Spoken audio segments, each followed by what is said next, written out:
Telugu Desam party లేకుండా చేస్తున్నారు కొంతమంది.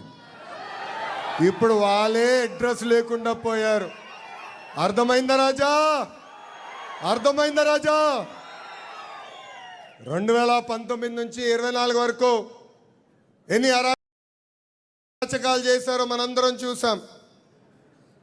79 మంది కార్యకర్తలు నాయకుల్ని ఆనాటి పాలకులు చంపేస్తాం కూడా జరిగింది.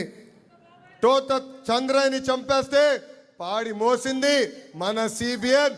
ఆ కుటుంబానికి ఈరోజు ప్రభుత్వ ఉద్యోగం కూడా ఇచ్చింది మన సిబిఎన్. కొన్ని రాజకీయ పార్టీలు వాళ్ళ స్వార్థం కోసం కార్యకర్తల చేత కత్తి బట్టిస్తారు. కానీ మన సిబిఎన్ కార్యకర్తల పిల్లలకి పుస్తకాలతో పట్టించారు. ఫ్యాక్షన్ దాడిలో మన కార్యకర్తలు చనిపోతే ఆ పిల్లల్ని స్వయంగా దత్తకు తీసుకుని చదివించి ప్రయోజకులుగా మార్చింది మన సిబిఎన్. నేను ఆ పిల్లల్ని పాదయాత్రలో కలిసా. ఒకరు డెలాయిట్, ఒకరు గూగుల్ అంతర్జాతీయ సంస్థల్లో వాళ్ళు పనిచేస్తాం కూడా జరుగుతుంది. కార్యకర్తల పైన నేతల పైన కేసులు పెట్టారు. మన దేవాలయంగా భావించే ఈ తెలుగుదేశం పార్టీ కార్యాలయం పైన దాడి చేశారు. మన సిబిఎన్ ఇంటిపై దాడి చేశారు. ఏం తప్పు చేయని మన సిబిఎన్ని 53 రోజుల్లో జైల్లో బంధించారు. వాళ్ళందరికీ చెప్తున్నా, క్లేమోర్ మైన్కే భయపడని బ్లడ్ మాది. మీరు పెట్టే కేసులు దాడులకి మేము భయపడతామా?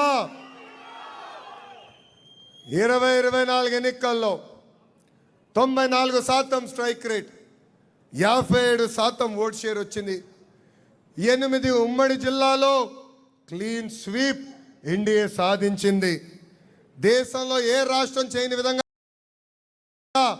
మనం సంక్షేమం చేస్తున్నాం. పెన్షన్ వృద్ధులకి 4,000 రూపాయలు, వికలాంగులకు 6,000 రూపాయలు, బెడ్కే పరిమితం అవుతే 15,000 రూపాయలు ఈరోజు మన సిబిఎన్ అందిస్తున్నారు. ఇక్కడ కార్యకర్తలు, రాష్ట్ర వ్యాప్తంగా కార్యకర్తలు ఆలోచించాలి.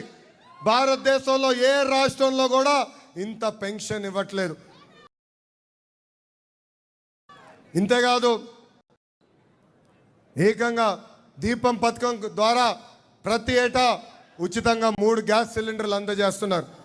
ఇంట్లో ఎంతమంది పిల్లలుంటే అంతమంది పిల్లలకి తల్లికి వందనం ద్వారా 15,000 రూపాయలు మన సిబిఎన్ అందిస్తున్నారు. 16,347 టీచర్ పోస్టులు భర్తీ చేశాం. 6,000 కానిస్టేబుల్ పోస్టులు భర్తీ చేశాం. అంతేకాదు, మొన్న ఉగాదికి జాబ్ క్యాలెండర్ విడుదల చేశాం.